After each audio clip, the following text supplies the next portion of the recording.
பாப்புலாரிட்டிக்கும் கவர்னன்ஸுக்கும் சம்மந்தம் கிடையாது. ஸோ நீங்கள் வந்து ஒரு பெரிய ஸ்டார்னாக்க நீங்கள் நல்லா ஆளுவீங்கன்றதுக்கு என்ன சம்மந்தம் எனக்கு புரியல. எனக்கு இப்போ நீங்கள் ஒரு பெரிய ஆக்டர், நீங்கள் வந்து எனக்கு நல்ல ஒரு இப்போ கவர்மெண்ட் பாலிசிஸ்லாம் நீங்கள் டிராஃப்ட் பண்ணுறதுக்கு உங்களுக்கு தகுதி இருக்குன்னு நான் எப்படி நம்புறது? உங்களுக்கு ஒரு இன்டென்ஷன் இருக்கலாம், உங்களுக்கு நல்ல எண்ணங்கள் இருக்கலாம்.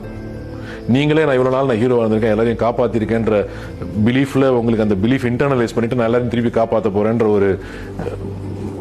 ஒரு ஆக்டருக்கு வர, ஒரு ஸ்டாருக்கு வர அந்த மைண்ட் செட்டும் இருக்கலாம். பட் நீங்க ஒரு ஸ்டேட்டை கவர்ன் பண்றதுக்கு, ஒரு பாலிசிஸ் கிரியேட் பண்றதுக்கு என்ன, how did you educate yourself?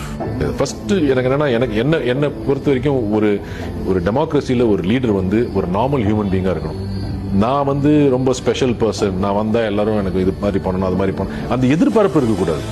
நான் என்ன பண்ண முடியும், நான் இந்த ஸ்டேட்ல இருக்கிற எல்லாரோடையும் நான் ஒரு சர்வெண்ட், அந்த மைண்ட் செட் வேணும்ல.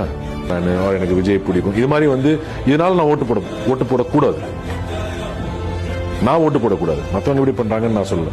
நான் ஓட்டு போடக்கூடாது, நான் ஓட்டு போட மாட்டேன். அது மாதிரி நீங்க சொல்ற விஷயத்துல, நீங்க சொல்ற இதுல ஏதாவது சேஞ்ச் வரப்போகுதா, உங்களால அது முடியுமா? உங்க நல்ல எண்ணங்கள் இல்ல நோக்கம், அது எனக்கு ஃபர்ஸ்ட் ரீச் ஆகணும். கரெக்ட், அது ரீச் ஆயிடுச்சுன்னு வச்சுக்கோங்க. இப்போ நீங்க எப்படி அதை இம்ப்ளிமெண்ட் பண்ண போறீங்க, என்னெல்லாம் உங்க ப்ரையாரிட்டி என்ன அப்படின்றதானே நான் பார்க்கணும்.